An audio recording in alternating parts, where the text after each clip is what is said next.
My sister was, oh my God, I'm gonna cry already.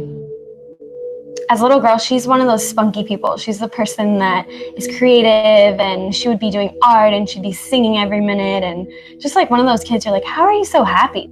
She's an angel, like literally that's her nickname. When it came to going to school, we went to Catholic school, and it was a good environment. We had great teachers, we were guided, but then it came to the point with creativity was almost a negative thing. It was like if you had a lot of energy, or if you wanted to do art instead of read for 10 hours, or it was almost like, what's wrong with you? It wasn't viewed as something positive. Eventually just got to the point where people kept telling my mom that my sister had ADD and that she needed to be on Ritalin and that she needed to be tamed or calmed or whatever.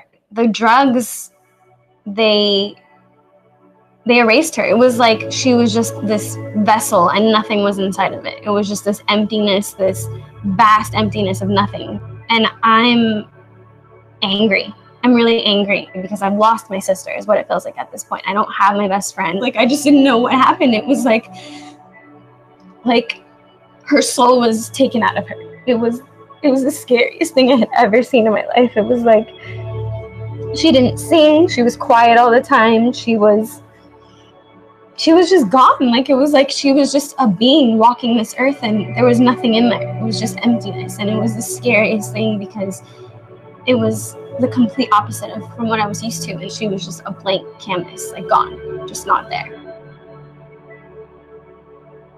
My sister was drugged until she was about 15 or 16 years old, and I couldn't take it anymore. And I started college. I go in as a psychology major with the drive of seeking answers and seeking options for children or for other people other than psychiatric drugs, with the idea that I'm going to be the person to change what the psychology industry is. Within a year, I wanted to switch. I want to be out. I'm like, this isn't for me. This is just reliving my sister's moments of, I want to say torture, really torture. And so I start fishing through my teachers and I say, someone here has to have some other perspective on psychology. It can't be all statistics and drugs. So I'm seeking answers, and one of my professors tells me about TCHR, and he's like, you need to go to this museum. It'll change your world. It's what you're looking for. You got to go. And so I went. I came with my boyfriend, and he's also a psych major. I walked into this museum and I was like, oh my God, this is it. This is it, beyond it. And I was blown out of the water because it was the side that I knew. Within the first room, within the video, we're just like, this is hilarious, because a chemical imbalance is something you learn when you're doing your psych degree. And we're always like, what the is a chemical imbalance? Like, what is that? And no one can give you an answer. No one can give you an answer. And they hand you the DSM and say, this is how you diagnose people. And it was funny because when I diagnosed myself, I had mania and bipolar, and I was like, this is a joke. And so when I came to the museum and I saw that video, I was like, yep, that's exactly how I felt when I started my major.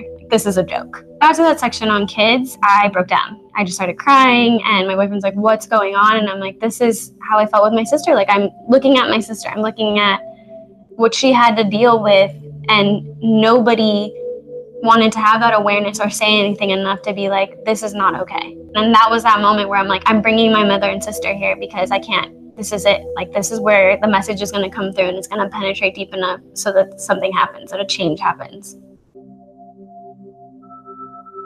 After we came to the museum, she was just like, this is it. It was a stance. It wasn't even like a go back and forth type of thing. It was just firm. Like, this is it. I'm done.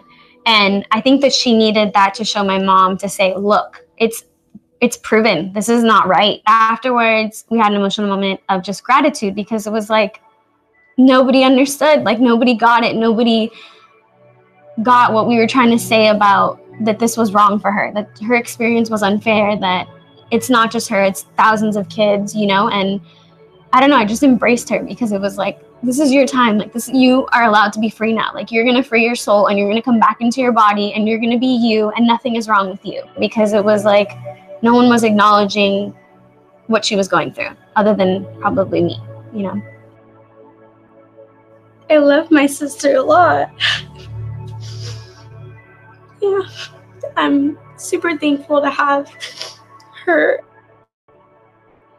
because I had someone that cared about me enough to tell me, you know, to not have to be on something. So that's another reason why it's so important to come here, because you can tell other people that are on it, hey, maybe I don't know what you're going through, but you can get off them and you can empower someone. So I think that's what I want to say thank you to her for, is being like someone that's really empowering, and herself with her life, taking a lot of chances with things.